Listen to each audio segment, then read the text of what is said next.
Delight IAS पर आप सभी का एक बार फिर से बहुत बहुत स्वागत है।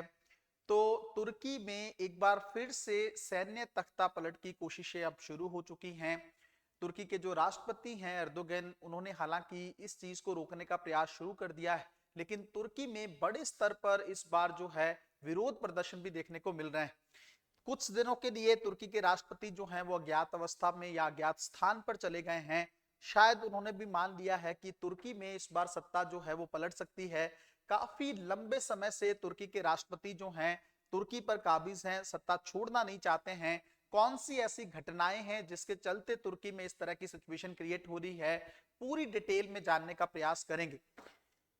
आप लोग जानते होंगे कि तुर्की के राष्ट्रपति हैं एर्दोगन, काफी लंबे समय से वो सत्ता में काबिज हैं। लगभग 22 साल से तुर्की की सत्ता पर वो काबिज। पहले वो मेयर के रूप में चुने गए थे, रूढ़िवादी मेयर के रूप में उनको चुना गया था।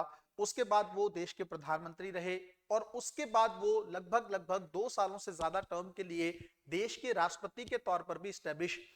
अब जो है वो तुर्की के राष्ट्रपति दोबारा नहीं बन सकते हैं। 2028 में उनको गद्दी छोड़नी थी और वो दोबारा से उम्मीदवार के तौर पर भी नहीं आ सकते हैं। इसलिए वो अब चाहते हैं कि तुर्की के संविधान में या तो बदलाव कर दिया जाए या फिर तुर्की की जो इस साल का जो टर्म है या ये जो टर्म चल रहा है उनका राष्ट्रपति के तौर पर, इससे पहले ही इलेक्शन करवा लिए जाएं ताकि उनको एक और टर्म जो है तुर्की में एज ए राष्ट्रपति सर्विस करने का मौका मिल जाए। तो तुर्की में इस तरह की सिचुएशन, और आप लोग बहुत अच्छे से जानते होंगे कि एर्दोगन जो हैं तुर्की को फिर से ऑटोमन एम्पायर बनाना चाहते हैं। मुस्लिम लीडर के तौर पर अपने आप को हमेशा पेश करते रहे हैं। पाकिस्तान के साथ भी काफी गठजोड़ करके वो मुस्लिम देश के या मुस्लिम देशों के लीडर के तौर पर अपने आप को रखते रहे। लेकिन अभी सिचुएशन जो है वो थोड़ी सी खराब हो चुकी है। अभी उसका तत्कालीन कारण यह है कि तुर्की में जो सबसे बड़े विपक्षी नेता के तौर पर उभर कर आए वो हैं इमामो अलू। ये आपको पता है कि तुर्की में जो इस्तांबुल है, कैपिटल है जो तुर्की की, वहां के मेयर हैं। पिछले साल जब इन्होंने इलेक्शन जीता था वहां पर, तो कहीं ना कहीं पे एर्दोगन के जो नेता थे उनको इन्होंने हरा दिया था। तो इस बार ये तुर्की के राष्ट्रपति के तौर पर उम्मीदवार के तौर पर खड़े होने वाले हैं और बहुत ज्यादा संभावना है कि बहुत आसान तरीके से ये इलेक्शन जीत जाएंगे। लेकिन ये चीज जो है एर्दोगन को रास नहीं आ रही है, इसलिए उन्होंने इनकी जो है इनको गिरफ्तार करवा दिया गया है। इन पर जो है कुर्द विद्रोहियों को सपोर्ट करने का आरोप लगाया गया है और इसके साथ ही इनकी जो डिग्री थी, इनका जो डिप्लोमा था, उसको भी यूनिवर्सिटी के द्वारा कैंसिल कर दिया गया है। आप लोग जानते होंगे कि तुर्की के अंदर अगर आपको राष्ट्रपति बनना है तो आपके पास यूनिवर्सिटी का डिप्लोमा होना चाहिए, लेकिन एर्दोगन ने इनका जो डिप्लोमा भी है वो भी कैंसिल करवा दिया है। ऐसा नहीं है कि तुर्की में ये पहली बार इस तरह की सिचुएशन क्रिएट हो रही है। 2016 में भी तुर्की में सैन्य तख्तापलट होने वाला था। अर्दोगन कहीं अपने परिवार के साथ घूमने गए थे और वहां पर दक्षिण तुर्की में ये थे, इन पर काफी सारे अटैक भी हुए थे, लेकिन सेना प्रमुख के द्वारा सिचुएशन को संभाल लिया गया था। और बाद में अर्दोगन ने एक बहुत ही इमोशनल बयान दिया था कि जनता जो है खुलकर सामने आए और विद्रोहियों को सपोर्ट ना करे, उनके खिलाफ खड़ी हो। तब वहां पर आम जनमानस के चलते जो है उस समय एर्दोगन जो है इस चीज को कंट्रोल करने में सफल रहे थे और तब से लगातार राष्ट्रपति के तौर पर काबिज हैं तुर्की में। अगर आप लोग सिचुएशन देखेंगे, अभी लेटेस्ट सिनेरियो ये है कि वहां पर जनता जो है वो विरोध प्रदर्शन कर रही है। तुर्की के लोग जो हैं वो सड़कों पर आ चुके हैं और वो ये चाहते हैं कि अब जो है एर्दोगन को गद्दी छोड़ देनी चाहिए। कब तक आखिर जो है एक निरंकुश शासक के तौर पर एर्दोगन सत्ता में काबिज रहेंगे। इस बार की सिचुएशन ये भी है कि कहीं ना कहीं पे उनका जो इमोशनल ड्रामा है या तुर्की को मुस्लिम लीडर बनाने की जो बातें हैं वो भी ज्यादा बड़े स्तर पर काम नहीं आने वाली।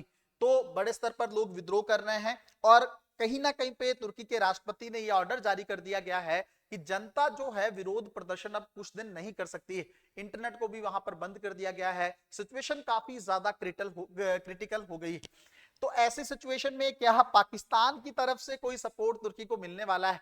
आप लोग बहुत अच्छे से जानते हैं कि पाकिस्तान और तुर्की की जो दोस्ती है वो किसी से छिपी नहीं है। दोनों देश जो हैं अपने आप को मुस्लिम देशों का लीडर बताते हैं। तुर्की के भारत के साथ बहुत अच्छे संबंध नहीं रहे हैं, उसका एक कारण पाकिस्तान भी। आप लोग बहुत अच्छे से जानते हैं कि तुर्की के जो राष्ट्रपति हैं एर्दोगन, वो बार बार कश्मीर के मुद्दे को जो है यूनाइटेड नेशन में उठाते रहते हैं ताकि भारत पर मनोवैज्ञानिक दबाव क्रिएट किया जा सके। और इसके अंदर कोई सोचने वाली बात नहीं है कि इन चीजों के लिए कहीं ना कहीं पे पाकिस्तान के प्रधानमंत्री की तरफ से या पाकिस्तान की सेना की तरफ से उन पर दबाव बनाया जाता है। भारत के साथ किस तरह के रिलेशन तुर्की के पिछले 1-2 सालों में रहे हैं, आप लोग बहुत अच्छे से जानते हैं कि एर्दोगन की नीति क्या है।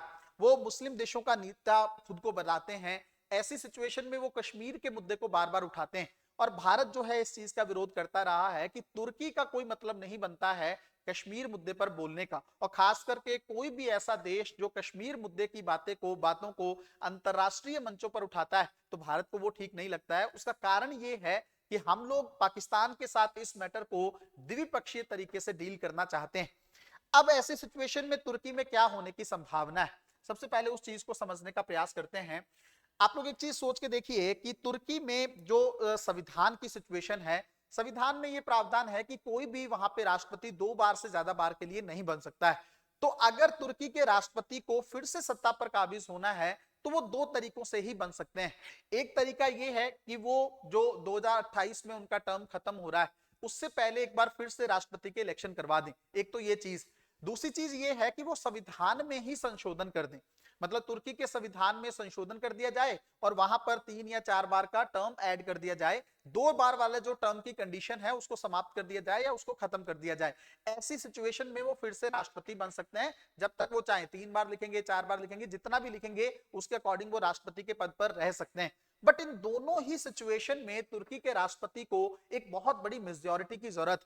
आप लोग अच्छे से जानते होंगे कि तुर्की के संसद में जो है वो लगभग 600 जो है सांसदों की वो विधायिका है, और अगर तुर्की के राष्ट्रपति को इन दोनों ही चीजों को करवाना है तो उसके लिए कम से कम 360 सदस्यों का समर्थन आवश्यक, जबकि जो एर्दोगन है उनकी पार्टी को वहां पे 321 सांसदों का ही समर्थन प्राप्त है।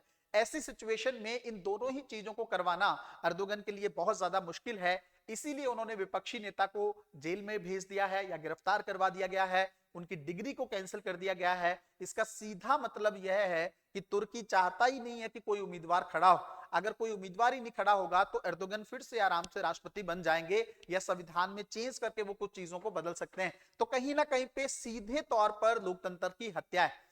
यूरोप का इस मैटर को लेकर किस तरह का पक्ष रह रहा है?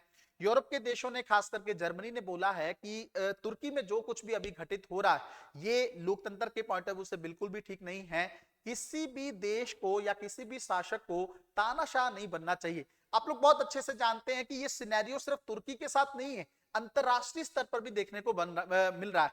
चीन के राष्ट्रपति ने भी संविधान में संशोधन किया कि जब तक वो रहेंगे तब तक वही राष्ट्रपति रहेंगे, मतलब जब तक वो जीवित रहेंगे तब तक वो राष्ट्रपति बने रहेंगे। उसके अलावा आप जानते हैं पुतिन भी इस तरह की पॉलिसी को फॉलो करते हैं, वो भी विपक्ष में किसी को आने नहीं देते हैं। तो वो चाहते हैं कि वही बार बार रूस के राष्ट्रपति के तौर पर रहें।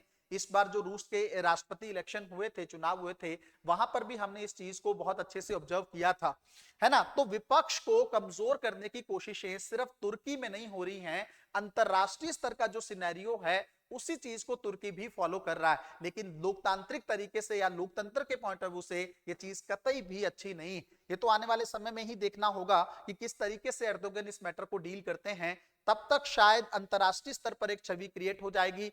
और अभी हाल ही में तुर्की राष्ट्रपति ने जो कुर्द विद्रोही हैं उनके साथ भी समझौता किया था, उसको भी इलेक्शन के पॉइंट ऑफ व्यू से उनका एक मजबूत दांव देखने को या देखा जा सकता था, है ना। तो मिलते हैं अगली वीडियो में, तब तक अपना ध्यान रखें, अपनी पढ़ाई को बहुत अच्छे तरीके से करते रहें। बहुत बहुत धन्यवाद।